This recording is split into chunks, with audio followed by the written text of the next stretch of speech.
Okay, on today's video, we're going to talk about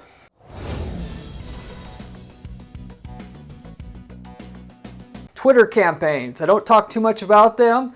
It's not something that I do. It's at the top of my list, and I'll explain why in this video, but it can be very profitable if you're in the right business. Which businesses I'll explain also in this video, but because Twitter ads is a little difficult, I'm going to explain how to copy your competitor's Twitter campaign. Given if you could find, it's just a good policy, if you could find your competitor doing Twitter ads, well then Twitter ads will probably work in your space. So I'm going to explain how, to find the competitor's Twitter ads for one, two, copy it, and three, what type of businesses, like I said, usually it will work for, so you're not copying the wrong campaign, or if there's multiple people doing it in your space, also which ones to copy, okay? All of that's going to be included in this video here today. Or in other words, basically everything that you need to do it if you should be doing it, or information to stay away from it if you should stay away from it, okay? So actionable information will be waiting for you that you can use directly after this video. Anyway, let's get started. You can always target your competitor follower lists on Twitter as a first go-to strategy if you don't want to do this other stuff. This is the other main thing that I'm doing myself. There are extra couple things that I do. Sometimes, and I'm going to make a video about this shortly, about how if somebody mentions that they are looking for recommendation on a product, you could target just those people in your space. It takes some time to do, but that's another way. But other than that, that being something that only works in some markets, and other than copying your competitors' campaigns, I'm going after my competitors and just going after all the people that follow them. Respectively, if you target a competitor on your Twitter ads account, it'll target people that at that person, or basically tweeting at them as well as the people on their list. So basically you're covering both of the main things that you would want to cover.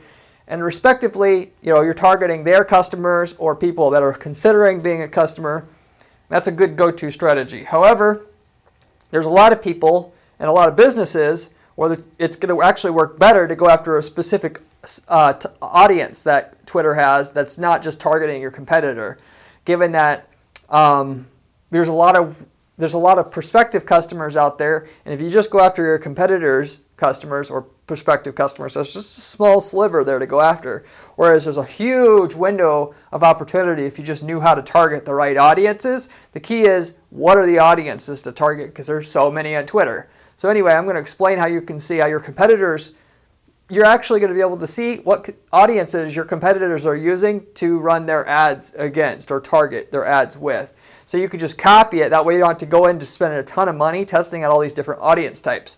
Not only that, but you could see the type of ads that they're running, so you could just copy that as well as the landing page and copy that. Respectively, once you see how it's done, you could put your own tweaks to it. I never recommend just doing what somebody else is doing. You use it for inspiration. You don't reinvent the wheel initially to get it working generally, but then you start to try to improve on that, because most people, they're using a high-priced ad agency, so you're tapping into years of research that they have. That's why you copy somebody. But then also you can hire someone better than them and actually make more, respectively. So never, I guess, just settle for good enough, because it's hard to make efficiency improvements in our business. It's easy to make efficiency improvements in our advertising. So anyway, you could always target your follower list, but Twitter campaigns are generally, though, hard to work. I am not going to go after Twitter because Twitter is hard to get working, respectively. If you're in a situation where you're selling something that people are not normally searching for on Google or Bing, then that's the type of situation where I am going to use Twitter ads. But even still, to get the ad right and the targeting right, that's difficult. More so the targeting than the ad, but both. Twitter's an interesting platform because people are there mainly for news. So they don't want to see commercial garbage there. But if you can make your ad look like news, that's kind of the trick of Twitter. You can make it work. So anyway, instead of trying to figure out how to do that, which is its own kind of task in itself to make a person think that they're clicking on a news thing, let's just copy the competitor's stuff. Why not just copy what's most likely already working for the competitor, and then we save a ton of money, save a ton of time. Okay, so there's a system that you're going to be able to use to copy the actual whole Twitter campaign of our competitors, okay? We may have several competitors.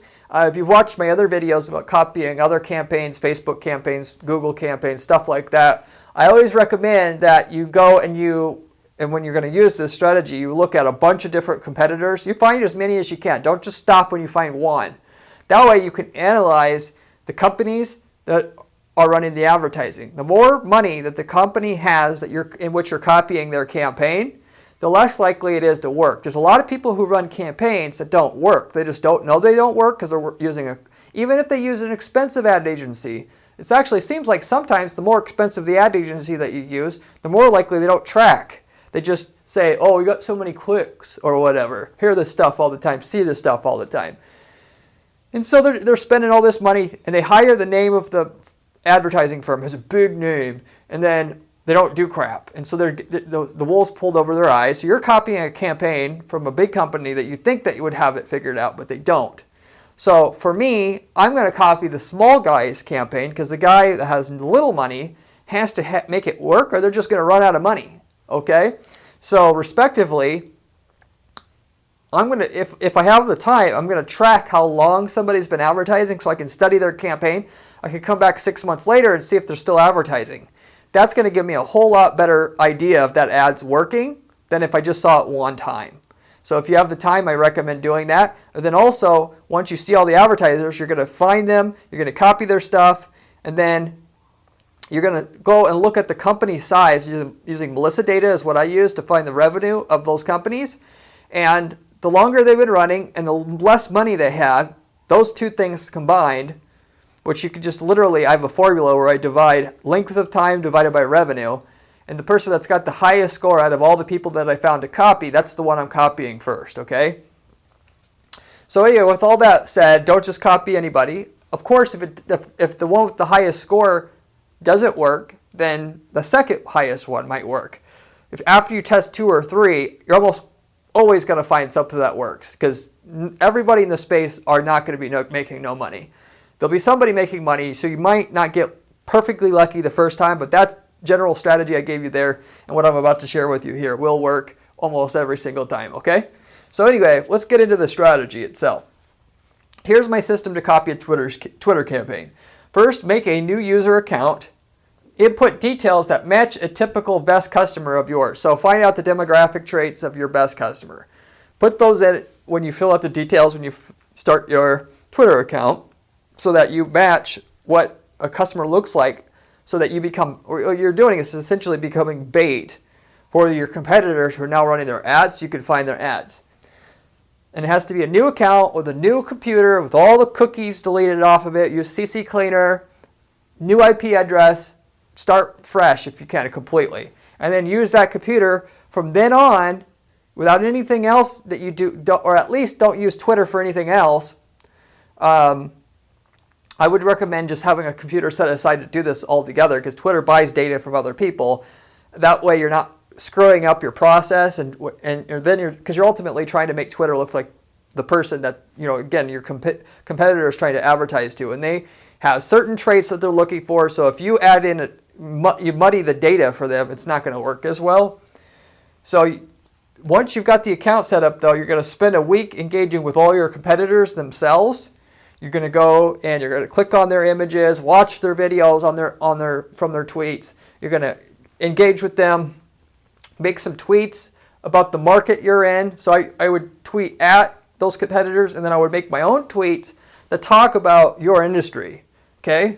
Make it, one thing individually by itself isn't going to have a high chance of making sure that you fall into the bucket that your competitors know that you have to fall into to be in a position where you're likely to be worth advertising to. Everything about advertising is not about can I buy, it's about am I targeting an audience that's saturated enough with customers that will buy that if I target all these customers that I'm going to get enough customers out of this list to make it worth to pay the advertising and all my expenses. So realistically, that's usually at least 1% of the people out of the list I'm targeting has to be able to buy.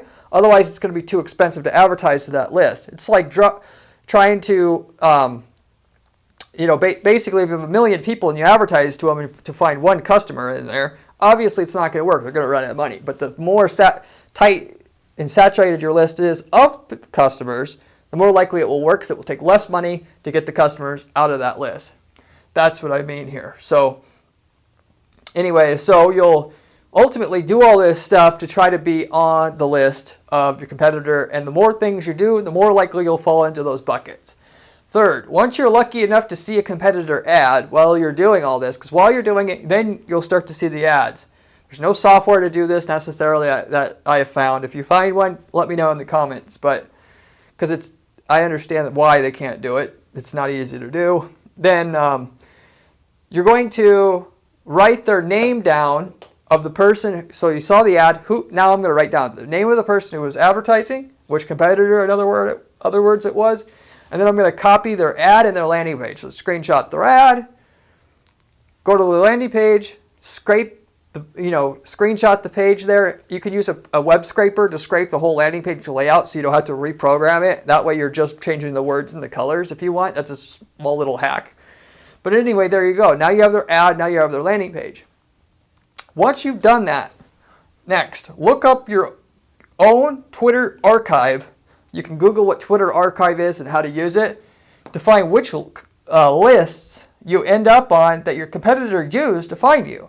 So that Twitter actually, if you have an advertiser advertising to you, they will actually tell you what list you fell on, in which caused or got the competitor to want to have shown you that ad. So it's, in other words, to reverse the whole thing, you could find out how you target your competitors' campaigns the way that they do by looking at how they targeted you. Smart, huh? So that's how you do it to get the targeting, instead of just having to randomly test a bunch of audiences. Now you know which lists they're using. Now you got their lists, now you got their ad, now you got their landing page. You got the whole thing. Then you got to repeat the process. Like I said, you're going to do this. I would recommend, if you really want to go all the way with it, do it over a 6-month period. You don't have to do it every day, but you're going to do it, wait a few days, do it again, do it again, do it again, do it again. Then you're going to find all possible competitors. And like I said, then you can rank them. And then you can also see how long they're advertising, again, to have better data or a readout about how likely that person actually is making money versus not making money. And start with that, so you're less likely to waste money up front. If you have money to burn, just target them all right away. Use all of what you find. Don't worry about it. You have less money, spend more time researching than spending money, if you get my point. So it's up to you how you handle it, but that's how you copy a campaign right there. No, some extras. Now, what does this actually usually work for? On Twitter ads, there's certain types of businesses where this works. I kind of touched on it earlier. Essentially, I've seen what I've explained to you here actually work for software companies. And in the software space, if you're selling software to businesses, not individual consumers, which software mostly, obviously, is for businesses, but what they want to see is their competitor using the software. Because if their competitor is using it, I want to use it. Or maybe I should be using it. That's ultimately how it works, generally, okay? So customers breed more customers, and that's just how it works in the software space. So what you want to do, if you have a few customers or whatever, and you're trying to get that engine going, then you get a customer, and then you write a story about the person having a success, or a case study, if you will, about that company that's notable, that everybody knows, or as notable as possible, bigger than the target customer that you have, because people that are smaller than the other person in their space, or smaller than in general than them, they look up to see what the people above them are doing. So if they see them using a software that they could use to get results, then they're likely to want to do it because they want to be the big guy, okay? And that comes off as an actual news story. Like I said back at the beginning of the video, Twitter's difficult because people don't want to see commercial garbage there. But if you could make it look like the Twitter, they do go there for the news, so that is actually news. Hey, it could be in a different industry. Somebody in a different industry used this particular merchant software that actually helped the company with their processing fees and da-da-da-da-da, and you click on the ad and you read about it. And then once you're done reading about it, you're like, maybe I should be using that. And then you go to read about the product, and there you got them. So that's going to get you a high click-through rate. You need high click-through rates to get the cost per lead down or cost per demo down to work. So that would be the type of thing where it would work. And so with software, very rarely, if you have a unique software, are people going to search for a solution? Now, sometimes, like I had a client who sold database optimization software. Well, you're going to look for that on Google. A lot of times, that's what you're going to use. But if you have kind of an obscure solution that people don't know quite about yet, then that's a perfect way of advertising, the way that I just described on Twitter. Okay, so respectively, you could use the model I told you just there for software because it works, and then to get one step ahead, use the method I showed you here to find the targeting audience of your competitors, of the competitors you have, to get one step ahead again. So anyway, that's one thing. Cosmetics. So in the situation that you want to sell lipstick or something like that, you don't just say, here's some lipstick. Even if you have the person that buys lipstick see that, it's not as effective as having an ad there that shows that a celebrity uses your lipstick or somebody that they're going to look up to again. It's just another system that works for that industry that I've seen works. And so with that, again, you can use this hack here to find the other people running ads. What are their targeted, their lists that they're targeting? Because you can target a whole bunch of different ways on Twitter. You can target people with certain hashtags, certain interests, and it goes on. So if you have to start out trying to target everything, you could spend a whole crap load of money, even if you have the right ad already, to figure it out. You may never figure it out because there's so many different targeting options, okay? And you may have to target multiple audiences, like they have to be this and this, and you just won't figure it out unless you actually copy the competitor's thing before you run out of money. Copy your competitor's campaigns before you run out of money, okay? So anyway, with that, that's something that can be done, and I've seen it work there. And then anything B2B really. So in other words, where people don't typically search on Google, I mentioned this already, where they're not looking for your solution actively on Google, or know, and know it when they see it. So there's a lot of things out there that you're not going to know you want it until you've been shown it. And so with that, display advertising is great, whether you're running display ads on Twitter or some other place, which is typically called banner ads, whatever. But if they're not searching for it, you got to kind of seduce them into it. And when you're running ads on Twitter and you've got a news story of somebody using this product that you look up to in some way, in the B2B space, like I said, anything B2B really, well, the reason why I said that, like for instance, there was a construction company that did this, and they're doing, construction company, they specialize in doing construction for like in the food processing industry, and they just write an article on their own site about the construction that they did with this new. Basically, there's the plants are upgrading to a certain new way of doing things. So they just did the job. Now they wrote about the job. Now other food processing industry people, if they see that, they're going to want to read that. That's what they came to Twitter for. And so why not give them what you want? If you give them what they want, that's the whole key to PPC. You give them what they want. If you give them more what they want than what they don't want or somebody else, you can make more use of the ad space than somebody else. Therefore, you can make the advertising work. It's a little different than Google in that if you make it work better than everybody there, you're going to for sure make it work. Whereas if you make it work better than anybody on Twitter, it still may not work, considering depending on your, how much you're making from a customer, that kind of thing. But you get the general idea there. I gave you the general gist of Twitter, just as a side note about how this stuff works. But in the food processing space, there's no audience that's food processing individuals like there is on LinkedIn. So with that, it really does help to see what other audiences, other people that may also target the food processing industry are using with other like machines or whatever it is. You'd be surprised on the type of people that are on Twitter. You're maybe asking yourself, well, what isn't LinkedIn better for that? Well, on LinkedIn, these are people that are looking to engage with each other. So if you're not trying to talk to people in the industry on a regular basis, now that could include news, but you're not going to spend time on LinkedIn necessarily. However, if you're looking for breaking news, that's what Twitter's more so about. So potentially, what you're doing, what's working on Twitter may work on LinkedIn already, because now they have a news feed, and you could kind of do the same thing there. Once you find out what works on Twitter, it may just port over to LinkedIn, right? Maybe you can do the same spy thing that I told you on LinkedIn, and I'll give you a separate instruction guide on how to target the way that they do. It's the same process to find their ads and landing pages, but to find out how they're targeting their ads, Twitter has their own Twitter archive here, but that I'll get into that in a different video.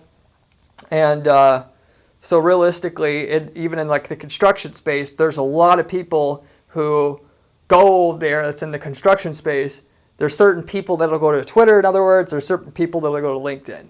So I just like the fact that Twitter makes it so super easy to rip off someone's campaign, that why don't we do it? And maybe it won't work on LinkedIn, that's fine, but it'll work on Twitter. We'll take what we can get.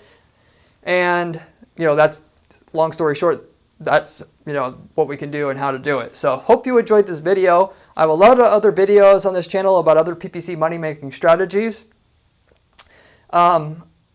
If you like to be able to learn how to make money with PPC, go ahead and you should check those out.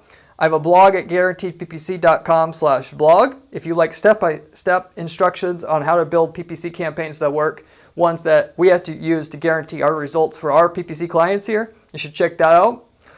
And if you have any questions or comments about anything I discussed here, stuff that you want to do for your own campaign, leave me a comment down below. I'll get back to you. I get back to everybody who leaves me a comment on this channel. And with that, hope you enjoyed the video. Good luck to you on your Twitter campaigns.